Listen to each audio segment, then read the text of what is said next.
Fala pessoal, tudo bem com vocês? Professor Murilo aqui e eu estou trazendo, como de costume, a resolução da nossa prática de competência, né? Então eu estou trazendo a resolução da prática de competência 8, que falava sobre trabalho, energia interna, variação de energia interna, né? Calor e também ali a primeira lei da termodinâmica e alguma relação com as máquinas térmicas, né? Então nós temos essa primeira pergunta, onde que fala que um motor, né, de 250 cilindradas de uma motocicleta realiza um trabalho de 600 joules enquanto recebe uma quantidade de calor de 800 calorias de energia por ciclo, né? E ele pergunta, né, ou afirma, é correto afirmar que a variação de energia interna da mistura gasosa desse motor por ciclo é igual a... Bom, pessoal, a gente vai ter que usar a primeira lei da termodinâmica, né? O que que a primeira lei ela nos diz? Ela diz que a quantidade de calor recebida, né, ou fornecida, né, ao sistema vai ser igual à variação da energia interna mais o trabalho realizado, né? Então nós temos aqui o trabalho e temos a quantidade de calor. A questão é, né, vou colocar aqui as informações. Trabalho é de 600 joule, certo? E a nossa energia, a nossa quantidade de calor é de 800 calorias, né? Ou 800 calorias. A gente precisa converter essa unidade de caloria, tá? Para, no caso, joule, tá? E a gente tem qual relação, né? Uma caloria, ela é equivalente a 4,187 joules, né, ou 186 joules, né, se eu não me engano. Tá? Bom, para isso a gente vai precisar aqui de uma conversão. Como a gente vai fazer essa conversão? Então a quantidade de calor vai ser 800, né, calorias vezes 4,187 joules em relação a uma caloria, né? A gente vai simplificar a caloria. Preciso pegar aqui uma calculadora. Deixa eu pegar uma calculadora simples mesmo, né? Vou fazer calculadora. Nós teremos então 800 vezes 4,187, 3.349,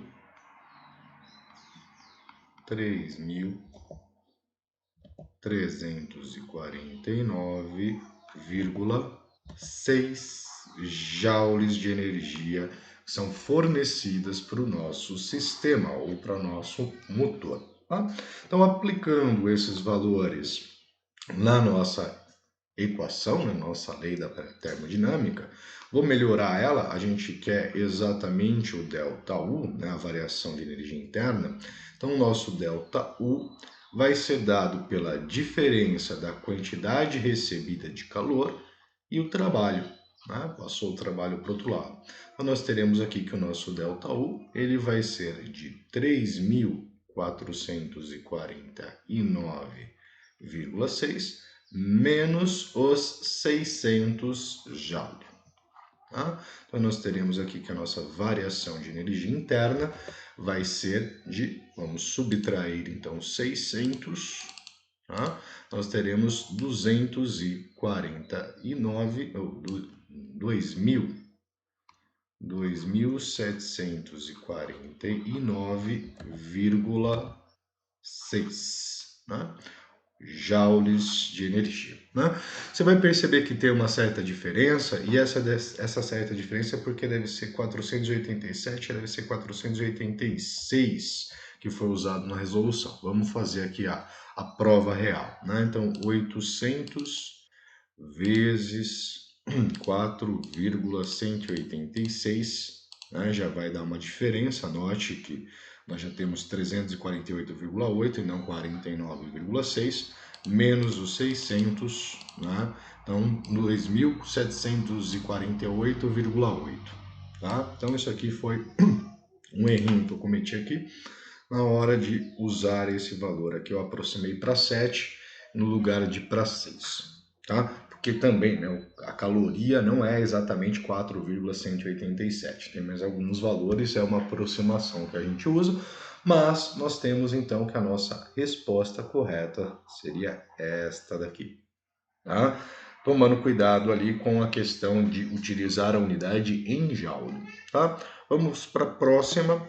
Nós temos aqui então, em um ciclo de uma máquina térmica é fornecido 2,5 kJ de calor ao sistema, dos quais 1,5 kJ é transformado em energia interna e o restante em trabalho.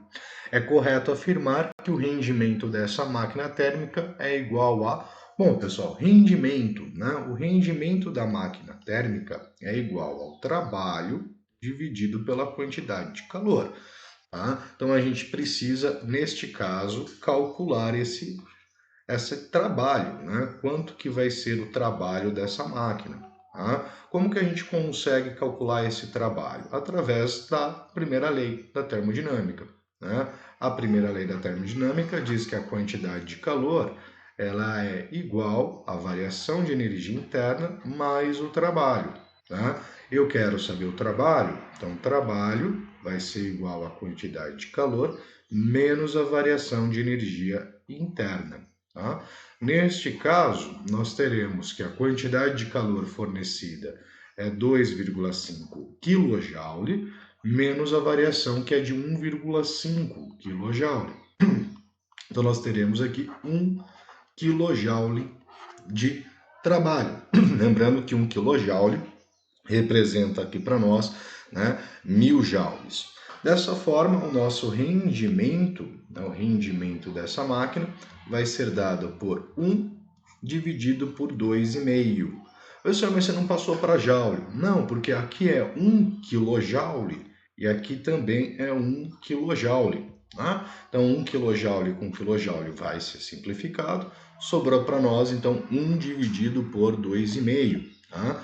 E 1 dividido por 2,5, nós vamos ter aqui como resultado 0,4. Tá? 0,4. E 0,4 corresponde a 40% de rendimento, ou seja, 40% da energia fornecida ao sistema é transformada em trabalho. Então, nós temos aqui a nossa alternativa correta. Tá? O próximo e o último é uma questão um pouquinho mais teorizada, né, ou conceitual, tá, que apresenta para nós 3 gases ideais, A, B e C, de mesma quantidade de substância, então você tem a mesma quantidade de mols, tá, e sob a mesma pressão, apresentam respectivamente temperaturas de 500 Kelvin, 600 Kelvin e 200 Kelvin.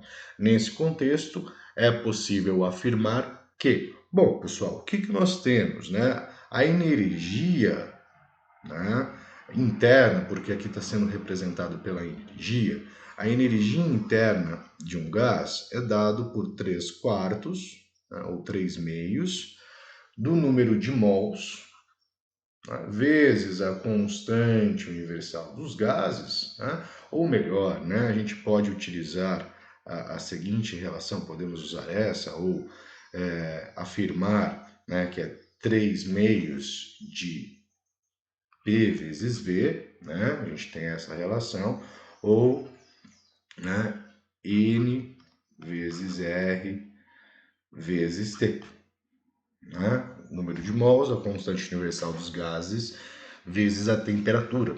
Né? O que nós temos neste caso? Né?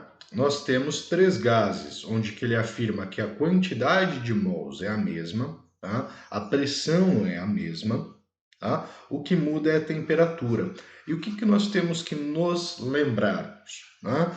Se isso é realmente, né, possível, né, você ter a mesma pressão, você ter todas essas com o mesmo número de mols, tudo igualzinho, o que muda é a temperatura, a energia interna é baseada na temperatura.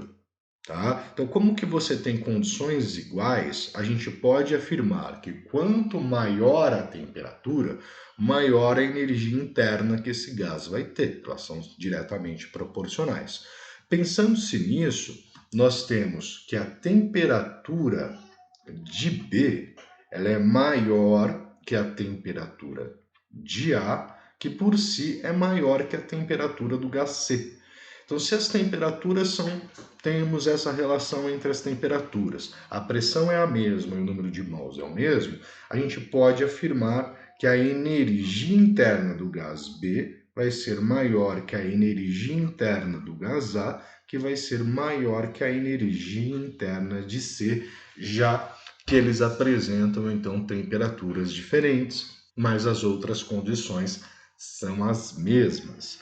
Então, pensando-se nisso, a única alternativa correta é, no meu caso, né, a segunda, tá, que envolve energia interna de B é maior que a de A, que é de maior que a de C.